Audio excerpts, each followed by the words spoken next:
Olá, tudo bem? Seja bem-vindo a mais um vídeo no nosso YouTube.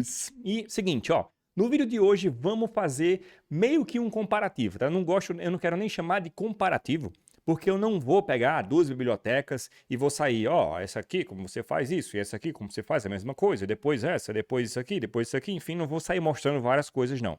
O intuito principal é fazer você que trabalha já com programação, que porventura, sei lá, já até usou alguma dessas, né? Ou, por exemplo, já usou a biblioteca Zod, que é a que hoje em dia, né, a que mais se fala hoje em dia, e aí a conhecer a sua alternativa, que é a IUP, e vice-versa, fazer um comparativo, enfim, tá? E, principalmente, eu não vou empatar aqui, tá? Então, se você usa TypeScript, por exemplo, claramente a gente vai ver, e eu vou mostrar em detalhes e com exemplos práticos, tá? Que é melhor você usar a biblioteca Zod, tudo bem? Então, muita gente pode chamar, ah, não, esse é um vídeo em defesa do Zod. Pode ser, pode até ser, porque na maioria dos casos, e os exemplos que eu vou usar aqui em código, tá? A gente vai mostrar vários usos específicos em código em que o IUP ele tem, principalmente quando a gente está trabalhando com TypeScript. O IUP ele tem alguns problemas assim bem enraizados que a gente precisa identificar, tá? Mas, antes de mais nada, vamos para a tela que eu vou começar a brincadeira com vocês, tá? Ó, aqui basicamente eu criei um projeto sem nada e ele tem dois arquivos. Um arquivo iup.ts, a gente vai colocar o nosso código iup aqui, e um arquivo zod.ts, a gente vai colocar nosso código zod, com o zod, né, aqui, tudo bem? Antes de qualquer coisa, o que é essas bibliotecas, para que serve, o que são, o que é isso que a gente vai brincar? Vamos lá. Elas são basicamente o que a gente chama de Schema Validation, ou traduzindo, né, escrevendo o que eu acabei de falar, Schema Validation, tá? Serve para que isso? Isso se come? Vamos lá. Basicamente é o seguinte, vamos supor que eu tenha um formulário. E aí eu quero pegar esse formulário, vou fazer o envio desse formulário e lá do outro lado eu quero fazer a verificação se foi enviado todas as informações que eu quero, bem como se foi enviado do jeito certo essas informações. O que é que eu faço? Eu crio um esqueminha, eu meio que crio um protótipo dizendo o que é que vai ter que ter naquele retorno e aí eu pego o retorno em si e eu comparo para ver se está batendo o padrão. Muita gente fala que essas bibliotecas servem para validar formulário, ou então tem gente que ainda expande um pouquinho, né? Elas servem para validar retorno de API, mas não.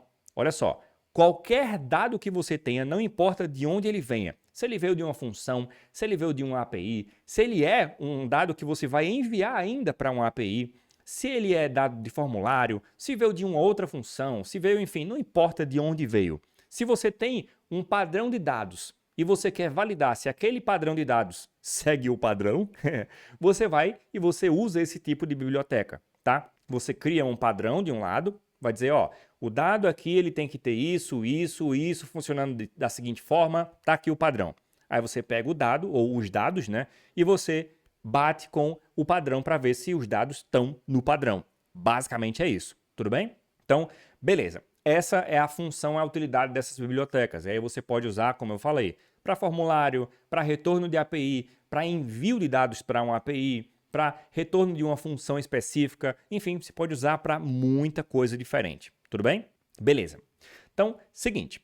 Feito isso, com a chegada do TypeScript, o que essas bibliotecas fizeram? Mais especificamente a IUP, que a IUP ela veio bem antes, tá? Inclusive um dado interessante. Se a gente vir aqui e fizer um comparativo, hoje em dia só se fala em Zod, né? Zod para tudo que é lado, com relação a esse tipo de processo. Mas se você olhar, por exemplo, no NPM, você vai ver que o IUP, ele tem, ó, 4 milhões e 400 downloads semanais. Já o Zod tem 3 milhões e 600. Ou seja, o IUP, que nem é tão falado hoje em dia, tem muito mais downloads do que quase 1 milhão, né? A mais, 800 mil a mais do que o Zod. Legal? Então, mas claro, se você olhar o gráfico, você vai verificar que o Zod está numa crescente, principalmente recentemente, ó, ele está numa crescente. Já o IUP, ele está bem estável, né? Por que isso? O IUP ele foi criado originalmente em JavaScript, tá? TypeScript nem existia, era mato ainda. Então, ele foi criado em JavaScript e a maioria dos sistemas que estão no ar, em produção, sistemas mais antigos, etc., que usaram algum tipo de esquema validation, usaram o IUP, tá? Claro, existem outros no mercado, mas o IUP ele é de longe o mais usado, beleza? Depois surgiu o Zod. O Zod, inclusive, surgiu como meio que uma otimização do IUP. O IUP, com o surgimento do TypeScript, o pessoal, a equipe, enfim, do IUP, resolveram fazer a adaptação, né, a inserção do suporte ao TypeScript para a biblioteca IUP. Nada mais natural. Só que ficou com alguns probleminhas, né? Com esse processo de geração dos types, enfim, a integração com o TypeScript não foi das melhores. Então, muitas pessoas se frustraram com isso e uma delas foi o criador do Zod, que criou o Zod justamente para isso, para corrigir esses processos de integração com o TypeScript. Por isso que o Zod, por exemplo, já foi feito 100% em TypeScript. Legal? E aí a gente vai ver alguns desses probleminhas aqui, tá? O criador do Zod, inclusive, ele fez um post em 8 de março de 2020. E ele fez algumas declarações, né, do porquê que ele criou, etc. Fez alguns comparativos entre outras bibliotecas, dentre elas a própria IUP. Então, por exemplo, aqui, o que é que ele fala? Ele fala que quando você, no IUP, cria um esquema... Deixa eu dar um zoomzinho para ficar um pouco maior para você. Quando você cria um esquema que basicamente você vai dizer, eu tenho um objeto, dentro desse objeto eu vou ter um ASDF, pode ser um name ou qualquer outra coisa, né? Um parâmetro específico, uma propriedade específica, e nela, dentro dessa propriedade, vai ter uma string, certo? Vamos fazer isso no código para a gente ir acompanhando? Vamos lá. Vou vir aqui no IUP e vou fazer exatamente o que ele fez lá. Então, criar aqui um esquema, IUP, ponto, um objeto. Então, eu vou criar aqui um objeto. Dentro desse objeto, eu vou ter, por exemplo, um name. Eu só vou mudar o nome desse campo, né? Ele deu um tapa no teclado lá, então um name fica melhorzinho. E dentro desse name eu tenho um string. Perfeito. Vamos criar aqui em cima os nossos dados para a gente para a gente bater com o padrão, tá? Então, data, e aí eu vou ter aqui um name e fulano. Ou seja, eu tenho aqui um objeto com um name e fulano. E aqui eu criei o padrão. O padrão é esse, um objeto com um name, dentro de name tem um string. Perfeito, beleza. Agora, como é que a gente faz para rodar esse cara, validar esse cara? Existe um carinha chamado schema, eu pego o próprio schema e eu tenho um validate. Como eu estou rodando aqui diretamente no arquivo, eu vou usar a versão síncrona desse cara, tá? E aí eu mando os meus dados. Então, mando o data, certo? E aí eu vou pegar aqui esse cara e eu vou dar um console log nele para a gente ver o resultado diretamente, tá? Beleza. Peguei aqui, vamos vir para cá. Eu estou aqui com o meu terminalzinho aberto no próprio projeto, tá? Eu botei num terminal fora porque fica maiorzinho, você consegue visualizar melhor, tá? Então, tsnode src e vou executar o iup.ts. Executei e o resultado para a gente, é o objeto com o name fulano. Então, ele validou e ele já retornou as coisas, o objeto prontinho para ser usado. Então, perfeito, passou, né? Deu tudo certo. Qual é a reclamação que o cara fez, que no caso o criador, né, do Zod fez? Ele disse que basicamente quando a gente cria um objeto com um item dentro, mas a gente só passa um objeto vazio, ou seja, a gente não passa o que a gente criou. Então, seria meio que se eu fizesse isso aqui, um objeto vazio, sem nada. E aí eu valido, vou executar novamente. Ele teria que dar um erro, né, teoricamente. Então, não deu erro, retornou o objeto vazio. Por que que isso aconteceu? Porque o IUP, por padrão, todos os itens que eu crio aqui no meu esquema, eles são, por padrão, opcionais. É meio que todos os campos que eu crio são opcionais, né? Então, é tipo isso. Já no Zod, é o contrário. No Zod, todos os campos que eu crio são obrigatórios por padrão. Se eu quiser algum opcional, aí eu ponho ativamente algum como opcional. Mesma coisa aqui. Se eu quero, por exemplo, que o name seja obrigatório, eu ponho aqui um required. Aí sim ele vai ser obrigatório. Aí, se eu rodar aqui novamente, no IUP, ele vai dar erro para mim. E aí, enfim, não vou nem ler o erro, que não interessa para a gente aqui agora. Mas deu erro, tudo bem? Porque eu disse que esse campo era obrigatório e eu mandei um objeto sem nada. Beleza, vamos tirar esse carinha daqui. Mas esse não é o que ele está reclamando, não tem problema. Se o IUP interpreta todo mundo como opcional, tudo bem, beleza. Ele foi criado já dessa forma, né? O que ele reclama é o seguinte, quando a gente, até aqui tudo bem, mas quando a gente faz uma inferência de tipo, como é que é uma inferência de tipo? O que é uma inferência de tipo? Então, seguinte, vamos supor que eu tenho aqui o meu esquema e eu quero criar um type no TypeScript baseado nesse esquema, para no meio que não ter que ficar recriando a roda, né? Eu quero criar o esquema aqui, não tem um objeto com um name, com um string. Cria um type baseado nesse cara. Como é que eu faço? Através de um recurso chamado inferência. Então, ó, type, vamos supor que isso aqui é um usuário, né? User. E aí, como é que eu faço? Up.inferType. E aí eu digo aqui, ó, type of esquema. Fiz isso aqui, ele fez automaticamente essa inferência e criou um type. Se eu passo o mouse aqui em user, por exemplo, olha o que acontece. Type user, ele tem um objeto que tem um name, que é opcional, tá vendo? Que pode ter um string ou undefined. Beleza. O que acontecia? Na época que ele fez isso aqui, foi um dos motivos porque ele criou o Zod, né, basicamente, o que ele diz aqui? Quando a gente faz esse tipo de inferência, aqui ele fez exatamente igual a gente fez, né? Ele retorna, ó, o type sem nenhum item como opcional. E era para ser com o item como opcional, certo? Aqui, como a gente fez, ó, ele já está retornando o item como opcional. Ou seja, o IUP corrigiu esse problema. Só que, no funcionamento, ele considerava o name como opcional. Na hora de gerar, inferir o type, ele botava o name como obrigatório. Ou seja, ou melhor, ele não botava o opcional, né, no name, e aí ficava como item obrigatório. Ou seja, não batia o processo, os types ficavam literalmente errados. E aí, por isso, por esse, enfim, outros motivos também, que foi criado o Zod. Vamos fazer essa mesma coisa no Zod. E aí depois a gente vai entrar num comparativo bem legal para a gente entender a diferença dos dois, tá? Então, ó, aqui no Zod eu vou colocar um data do mesmo jeito. Então, vamos criar o esquema. O funcionamento ele é muito parecido. Então, por exemplo, ó, z object Z porque eu estou importando aqui, ó, o Zod. Ele tem um carinha chamado Z. Simples assim, tá? Aqui, para ficar IUP, eu importei tudo da biblioteca IUP e chamei de IUP, tá? Mas você pode, por exemplo, importar o object, o string, tudo isso separado, se você quiser.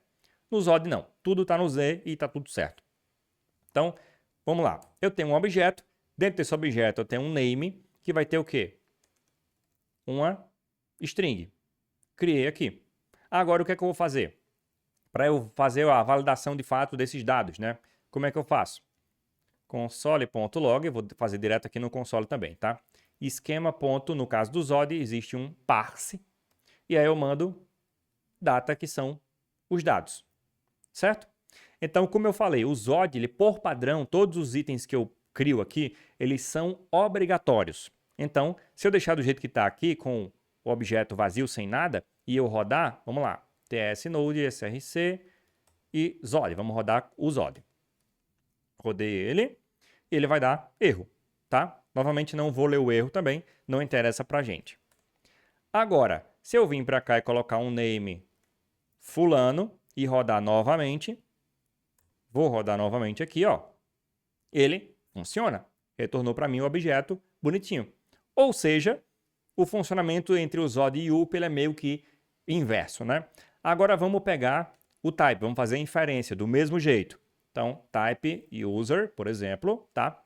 E vamos pegar aqui o z.infer, é só infer que a gente usa, tá?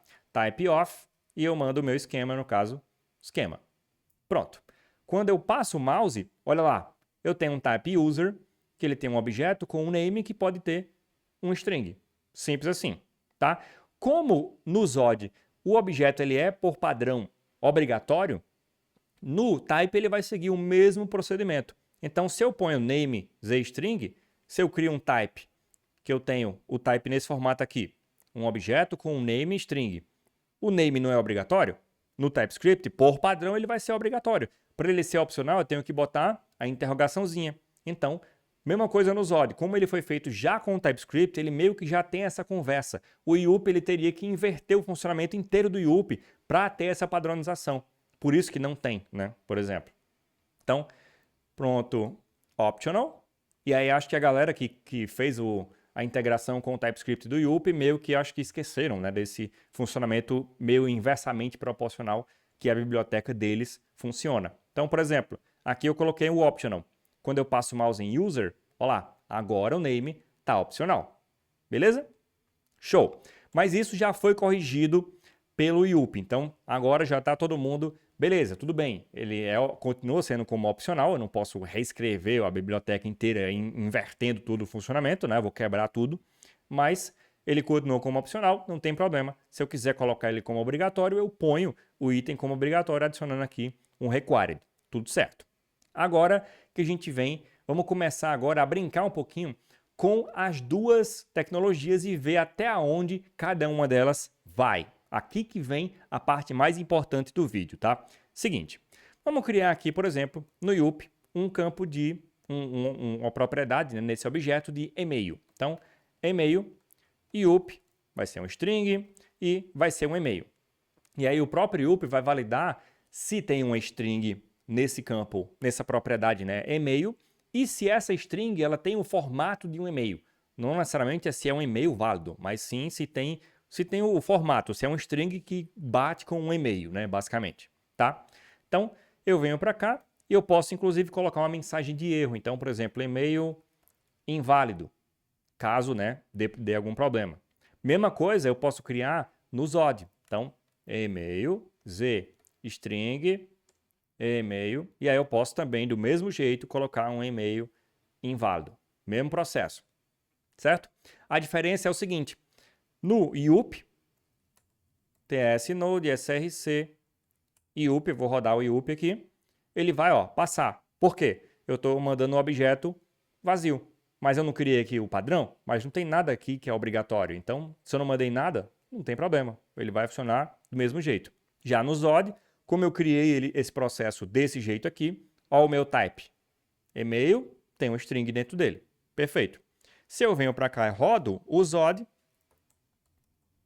mandando só o name, por exemplo, estou mandando só o name, ele vai dar problema. Para ele aceitar bonitinho, eu tenho que mandar o e-mail, fulano, e se eu mandar só fulano aqui no e-mail, ele vai dar problema também. Então, vamos rodar de novo aqui. Deu problema. E a mensagem aqui, e-mail inválido. Show de bola. Então, se eu vim para cá e colocar um e-mail real mesmo, né, um formato de e-mail real, pelo menos, e rodar o Zod, ele vai funcionar. Perfeito. Beleza. Até aqui tudo bem, os dois estão funcionando beleza. Então, por exemplo, aqui se eu mando um e-mail, aí ele tem que ter o formato de um e-mail. Então, se eu mando um e-mail só com um tapa no teclado e eu rodo o Youppi, só para você ver aqui, Youppi, rodei ele vai dar problema. Então, ele é opcional e-mail, mas se eu mandar, que seja um e-mail válido, né? Um e-mail real. Então, coloquei aqui um e-mail real, estou mandando o Youppi, e aí, ele funciona. Beleza? Posso até mandar aqui o name também. Então, fulano. Estou mandando os dois. Então, rodei o Youppi novamente, e ele veio, os dois dados. Perfeito, beleza. Agora que o negócio começa a complicar um pouquinho. Seguinte, e se eu quiser fazer o que no TypeScript, né, a gente chama de Union Type, ou Union Type tem outros nomes, variações, né, mas seria um Union Type. Como é isso? Como é que funciona? Por exemplo, vamos supor que eu queira fazer aqui, nesse campo usuário, eu tenho um nome, eu tenho um e-mail, e eu quero criar uma propriedade para eu salvar, por exemplo, o sexo desse usuário, dessa pessoa, por exemplo, né? Então, eu teria que botar aqui sex. E aí, se fosse no TypeScript, o que é que eu faria? Eu faria, em vez de eu colocar uma string exatamente, né? Eu faria algo como isso daqui. Masculino ou feminino, certo? Então, tá aqui, aí eu salvo um dos dois valores. Então, só poderia ter ou um ou outro. Eu não deixaria uma string aberta, certo? Beleza. Como é que eu faço isso no Zod? Para que funcione desse jeito, para que o type, por exemplo, quando eu inferir, o type fique exatamente como eu estou querendo que ele fique. Como é que eu faço? Vamos lá. Sex. E aí eu venho aqui, aqui não, né? Aqui é nos dados. Seria aqui embaixo. Então, aqui embaixo, sex. Aí eu venho aqui z e digo o seguinte. ele vai ser um literal meu. Então, estou mandando aqui um literal. E aí eu adiciono um or, um ou então ele vai ser um literal female. Beleza? Acabei de criar. Quando eu passo o mouse aqui em user, olha o que acontece. Exatamente o que eu queria. Então, o name string, email string e o sexo tem o union type. Beleza? Então, ele pode ter um desses dois valores. E acabou. Como é que eu faço essa mesma coisa dentro do IUP? Sim, vamos fazer aqui testar também, né? Aí depois a gente vai para o IUP. Então, sex, por exemplo, aqui eu coloquei um male. Vou vir para cá. Vamos rodar ts node, src, zod. E aí vou rodar o zod. Olha lá. Funcionou. Agora, se eu mando aqui, dá um tapa no teclado aqui. E aí venho para cá e rodo novamente o zod. Ele agora vai dar erro. Beleza? Então, de fato, tem que ter um ou outro dado. Vamos fazer a mesma coisa agora no IUP. Agora que o negócio começa a ficar feio, tá? Seguinte. Para eu fazer a mesma coisa no IUP, e eu vou fazer e a gente verifica o type, né? Para ver se o type está batendo. Tudo bem? Então, vamos lá. Para eu fazer esse cara no IUP, eu vou fazer o seguinte. Eu vou fazer sex IUP.mixed. E aí, nesse mixed, uma funçãozinha, eu vou e coloco aqui o type que eu quero. Então, male ou female. Tirar esse pontinho vírgula daqui. Beleza. Ó, se eu passo o mouse em user, olha lá o que acontece. Bom, teoricamente está certo, né? Tem um sex que é opcional e que, se existir, claro, ele vai ter que ter um male ou um female. Inclusive, se eu colocar esse cara aqui como required, aí ele fica exatamente como estava lá, né? Mais ou menos, né? E veio um undefined também. Então já deu um probleminha aqui que não era para ter dado. Mas tudo bem, não vou até tirar para evitar envergonhar o IUP. Ó, se eu passo o mouse aqui, tudo bem. Eu tenho lá, eu tenho um union funcionando aqui. Então eu tenho lá as duas opções que eu posso enviar, certo? Vamos testar? Se a gente vir para cá, sex, colocar male, vamos testar agora. Então, ts node, src, IUP. Vamos testar aqui o IUP. Então, ó, funcionou. Beleza. Se eu der um tapa no teclado, teoricamente, teria que funcionar? Não, né? Eu posso não enviar, já que ele é opcional. Mas se eu der um tapa no teclado, ele vai funcionar? Não deveria funcionar. Vamos ver com o IUP rodando novamente. E ele funcionou. E mandou pra gente o sexo com essa loucura aqui. Ou seja, ele criou o type e o type está dizendo, ó, tem que ter esses dois caras. Mas ele, na prática, aceita outra coisa. Ou seja, problema de tipagem que o IUP gerou. Legal? Inconsistência, né, de tipagem que o IUP gerou. Ah, tudo bem. Dá para a gente consertar esse cara? Dá sim. Se eu vim aqui, por exemplo, no Mixed e eu adicionar mais uma propriedade, que seria one-off, ou seja, das duas opções. Eu estou meio que dando uma filtragem à força, né? E aí eu mando aqui um male e um female. Pronto. Esse cara vai afetar o meu type? Não. Se eu vim para cá, o type está exatamente igual. Não mudou nada no meu type. Então, mas se eu rodar do jeito que está aqui, com esse sexo com um tapa no teclado, olha só. Por eu ter colocado o one-off, aí o one-off ele vai meio que bloquear mesmo, para ter uma dessas duas opções. Agora sim, ele funciona. Então, agora sim, ele deu erro. Se eu colocar male, aí ele tem que passar. Vamos ver. Vamos ver se vai passar. Agora ele passou. Tudo lindo. Ou seja, para eu fazer um union type funcionar tanto na tipagem como na realidade, né, os dois funcionarem iguais, eu tenho que repetir aqui meu processo. Um para gerar o type e logo depois eu tenho que fazer uma filtragem, entre aspas, né, manual, para que ele funcione o que eu quero de fato que ele funcione. Então eu tenho que repetir aqui os meus itens para fazer funcionar um simples union type. Deu para entender, né?